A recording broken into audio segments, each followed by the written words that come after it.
শেখ হাসিনাকে বিচারের মুখোমুখি করা হবে বললেন প্রধান উপদেষ্টা। এই নির্বাচনে পেশি শক্তি আর কালো টাকার খেলা চলবে না বললেন জামায়াতে আমির।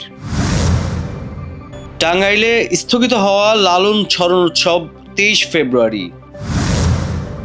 বাংলাদেশে পুরোদমে বিদ্যুৎ সরবরাহে রাজি আদানি।